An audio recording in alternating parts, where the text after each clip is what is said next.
110 metre लंबी train जिसकी गति 36 किलोमीटर प्रति घंटा है, ये अंतिम सिरे को एक खंबे को पार करने में 53 सेकंड लगते हैं। उसके अगले सिरे से खंबे की प्रारंभिक दूरी क्या है, वो आपसे ये पूछना चाह रहा है। मेरे प्यारे दोस्त, ये एक ट्रेन है। इस ट्रेन की लंबाई कितनी है? 110 मीटर है। इस ट्रेन की चाल कितनी है? 36 किलोमीटर प्रति घंटा है। अगर मैं आपसे पूछूं तो यहां कोई एक खंबा खड़ा है, उसने कहा है अंतिम सिरे को एक खंबे को पार करने में 53 सेकंड, यानी यहां से यहां तक जब ये पूरी ट्रेन पार हो जाती है, अंतिम सिरा पार हो जाता है, तो इसे 53 सेकंड का समय लगता है। आप मुझे बताइए कि वो आपसे पूछना चाह रहा है ये वाली डिस्टेंस कितनी है, खंबे के और ट्रेन के अगले हिस्से के बीच की दूरी कितनी है, वो आपसे ये पूछना चाह रहा है। अच्छा, एक बात बताइए, अगर मैं आपसे ये पूछूं कि इस ट्रेन ने दूरी कितनी तय की है, तो आप कहेंगे दूरी बराबर चाल गुणा समय होता है।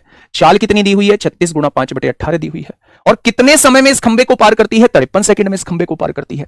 53 सेकंड में इस खंबे को पार करती है। तो आपने कहा 18 दूनी 36, 5 दूनी 10, यानी टोटल दूरी इसने इतने समय में 530 मीटर की तय की होगी।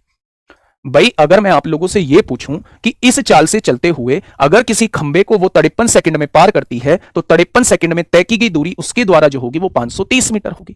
अब इन 530 मीटर में ट्रेन की लंबाई कितनी है? तो आप कहेंगे 110 मीटर है, यानी कि 110 मीटर तो उसकी अपनी लंबाई हो गई, तो बची कितनी? 420 मीटर, यानी ये जो बीच की लंबाई होगी ये 420 मीटर होगी। तभी तो टोटल मिला के 530 मीटर की दूरी तय की है, तभी तो टोटल मिला के 530 मीटर की दूरी तय की है। तो इसका मतलब ट्रेन के और उस खंबे के बीच की दूरी कितनी आ जाएगी? उस ट्रेन के और खंबे के बीच की दूरी जो है वो मेरे भाई 420 मीटर आ जाएगी। Option number B is the correct answer.